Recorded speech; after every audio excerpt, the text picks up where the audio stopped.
Breaking news చూస్తున్నాం. భద్రాద్రి కొత్తగూడెం జిల్లా కొత్తగూడెంలో ఎయిర్పోర్ట్ అథారిటీ ఆఫ్ ఇండియా బృందం పర్యటించింది. ప్రభుత్వ ప్రతిపాదనలతో ఎయిర్పోర్టుకు సంబంధించిన భూములను టీం పరిశీలించింది. రామవరం సమీపంలోని గరీబ్పేటలో 950 ఎకరాల స్థలానికి సంబంధించి మ్యాప్ జిల్లా అధికారులు సిద్ధం చేశారు. దాన్ని ఎయిర్పోర్ట్ అథారిటీ టీంకు అందజేశారు. ఈ క్రమంలోనే భూముల వివరాలు, వాతావరణ పరిస్థితులను కలెక్టర్ వివరించారు. 10 ఏళ్ల క్రితం పరిశీలించిన స్థలం విమానాశ్రయానికి అనుకూలంగా లేకపోవడానికి కారణాలు, ప్రస్తుత భూముల సానుకూల అవకాశాలు కలెక్టర్ కేంద్ర బృందానికి తెలిపారు. 950 ఎకరాల్లో 80% భూములు ప్రభుత్వానికి సంబంధించినవని కలెక్టర్ వెల్లడించారు. అనంతరం ప్రతిపాదిత భూములను సర్వే మ్యాప్ను పరిశీలించారు. దగ్గర రామవరం ప్రాంతంలో ఎయిర్పోర్ట్ కోసం మనము ఈ జాగా చూసినాము. కొత్తగూడెం పట్టణానికి ఎయిర్పోర్ట్ రావాలని చాలా సంవత్సరాల నుంచి కోరిక ఉంది. ఖచ్చితంగా మన జనాలు ఎయిర్పోర్ట్ కోరుకుంటున్నారు అండ్ అన్ని రకాలుగా మనకి సపోర్ట్ ఉంది. మన ప్రభుత్వం తరఫున ఇంకా కేంద్ర ప్రభుత్వం తరఫున కూడా ఈ బృందం ఇక్కడ వచ్చేసింది ఎయిర్పోర్ట్ అథారిటీ.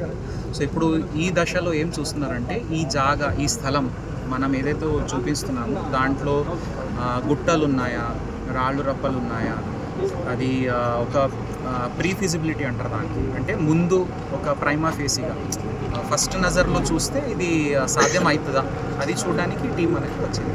సో ఈరోజు చూసుకొని మోస్ట్లీ ఈరోజే వాళ్ళు వెళ్ళిపోతారు. తర్వాత ఇంకొక బృందం వచ్చేసి ఒక నెల లేదా ఒక 2 వారాలు మొత్తం టెస్టులు చేసుకుంటూ దెన్ తర్వాత మనకి చెప్తారు.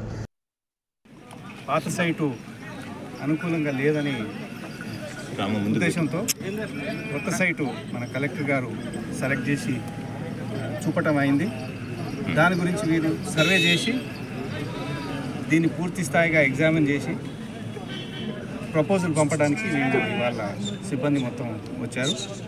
ఇన్స్పెక్షన్ ఇప్పుడు త్వరలోగా స్టార్ట్ కావడం చేస్తారన్నమాట. ఇన్స్పెక్షన్ చేసి ఫీజిబిలిటీ రిపోర్టు సబ్మిట్ చేసి దాని తదుపరి మనం దాంతో చర్చించి ఎలాగా దీనికి ముందు సాగాలనో డిసిషన్ తీసుకుంటున్నాం. దీంట్లో కొన్ని ఇష్యూస్ ఉన్నాయి. కలెక్టర్ గారు చెప్పిండొచ్చు మీకు, ఫారెస్ట్ ఏరియాకి సంబంధించిన ల్యాండ్ ఉంది. దానికి కూడా త్వరలోనే డిసిషన్ తీసుకొని క్లియరెన్స్ ఇవ్వడం జరుగుద్ది. కొత్తగూడెం ఎయిర్పోర్ట్ రావాలనేది మేము మొదటి నుంచి పట్టుబడ్డాం అన్నమాట. కానీ ఈ గత 10 ఏళ్లలో ఒక జాగా చూపించారనమాట. అది ఎప్పుడో వీళ్ళు రిజెక్ట్ చేశారు. కానీ అది మనకు అవగాహన లేదనమాట. వీళ్ళు డిలే చేశారు. ఇప్పుడు ఈ కలెక్టర్ గారు ఈ స్థానం చూపించారు. వాళ్ళు త్వరలో ఇన్స్పెక్షన్ చేసి దాని ఫీజిబిలిటీ రిపోర్ట్ ఇస్తారనమాట. దానికి సంబంధించిన అమౌంట్ కూడా స్టేట్ గవర్నమెంట్ నుంచి కట్టడం జరిగిందనమాట. త్వరలో దాన్ని రిపోర్ట్